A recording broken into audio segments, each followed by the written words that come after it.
This is Nick with Build Brothers Roofing and Solar. Starting my digital inspection at 3544 Quinby Street. We are underneath a flat roof. I'm going to point out a few things. We always like to start our inspection underneath the eave of the home. So your eave is going to consist of your fascia board. You have all your starter board that's underneath it. And the reason why we like to start underneath the eave is that it gives us a really good idea about, knowing what kind of wood damage we can expect on this project. And you can see that there's a ton of wood rot going on throughout. There's a bunch more in the backyard as well.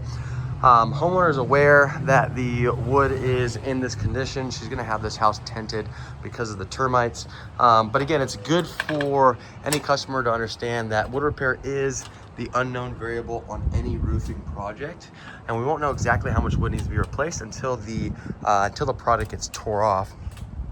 But typically when we see that rotten wood, it's telling us that the roofing system itself is not doing the job it should as far as keeping water from getting to the structure. So here's the torch down material that we have. We can see it's starting to come up along the edges. It's a very worn material. All this wood is extremely soft right here. It's completely dipping down. Looks like there's been some repairs where they went and just applied some sealant. I'm assuming that's because of the fact that this material was coming up off the drip edge, no longer adhering to the drip edge and allowing water to get stuck underneath it, which is why all this wood is rotten underneath it, and which is why all that water is ponding in this area.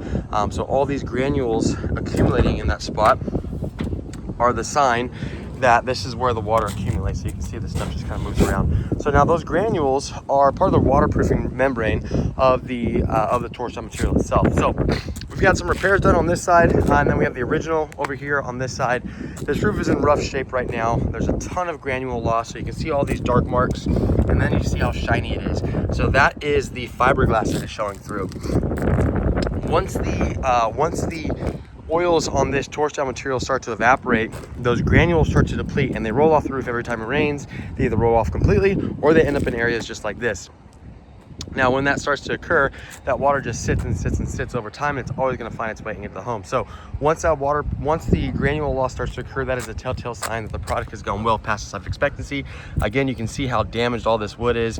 A lot of it's from wood rot. You're going to have a lot of termite damage from that wood rot as well, because these termites do love these soft areas, this soft wood. So I pointed out this area right here where there was a lot of wood rot. So I'll come up on this section on the roof, and we can see how water's been getting underneath this for quite some time. We got a lot of moss that's starting to accumulate, a lot of moisture that just sits in this area.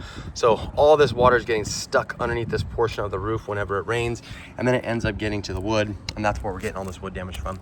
Again, we can see how shiny it is. That's all that fiberglass that's exposed. It looks like this is a 2-system roof. There might have even been some tar and gravel on it, as you can see on the bottom. But anyway, this roof has gone well past its life expectancy.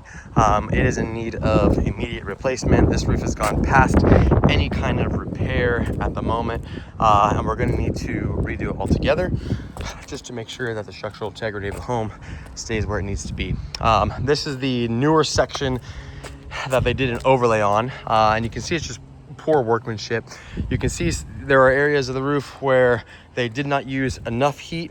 There is no bleed out, and then you have areas where there's a ton of bleed out, and then you have areas where they use way too much heat and they ended up burning the material itself, greatly affecting all the waterproofing. Okay, so when we redo this roof, what I am going to recommend doing is replacing this material with a TPO material. TPO is more of a commercial grade product. It does a fantastic job of waterproofing these flat roofs or these very low slope roofs. So for us, we love it as roofers, but as homeowners, it does a really good job of reflecting a lot of heat, a lot of sunlight. You can see again all the extra heat that was used and how damaged all that material is.